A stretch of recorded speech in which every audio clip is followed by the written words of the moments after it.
ابن القیم رحمت الله علیه آیید تبریک کردنی همدیگر یا خود کافرها در عید آنها میگویند که اما تهنئتهم بشعائر الكفر المختصة بهم فحرام بالاتفاق.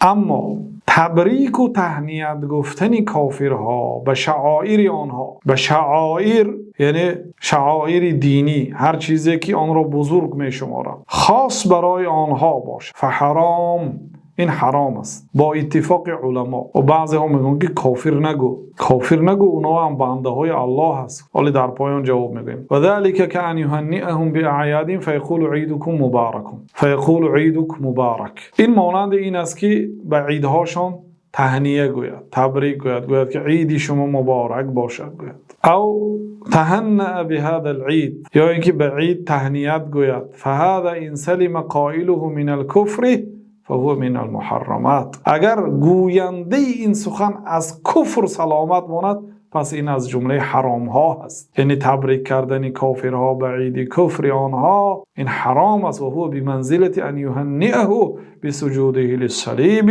این به منزلت این که وقتی که نصرانی به صلیب سجده میکند و این شرک است و این کفر محض است، شما گویا که به همین کار کفرش او را تبریک کرده. و تبریک هم اصطلاح شرعی است. این اصطلاح شریعت از الله تعالی به این کارت برکت دهد گفتنی گپ است. و کثیر ممن لا قدر للدین عنده یقع فی ذلک. بسیار آدم‌هایی که دین در نزد آنها قدر ندارد، همین گونه مردم کفار را به جشن عیدشان تبریک میکنند. ولا یدری قبح ما فعل. قباحت، بی‌زیبی و گناه بودن این کاری که کرد نمیداند، برای که از اصل دین خودش بیخبر است. فمن هنأ عبدا بمعصیة او بدعة او کفر فقد تعرض لمقت الله و سخطه. کسی که یک بنده ای را در گناهش یا در بدعتش یا در کفرش تبریک و تهنیت کند، در حقیقت خودش به غضب الله تعالی پیشنهاد کرده است. و یدخل فی هذا ایضا تعظیمهم و مخاطبتهم بالسید والمولا. این چنین از جمله همین عملهای حرام است بزرگ شماریدن کافرها و در وقت خطاب کردن آنها را سید و مولایه، یعنی مولای من، خواجه من گفتن. و ذلك حرام قطعا.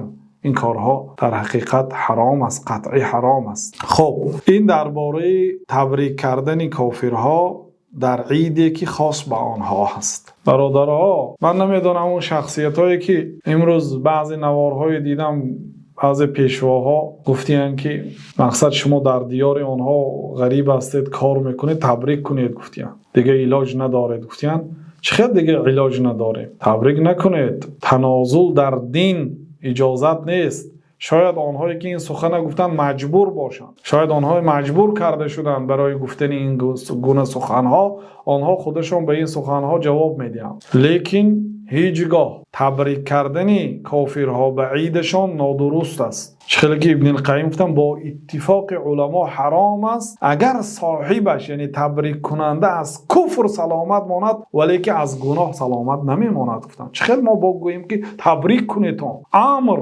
نعوذ بالله، این نادرست است.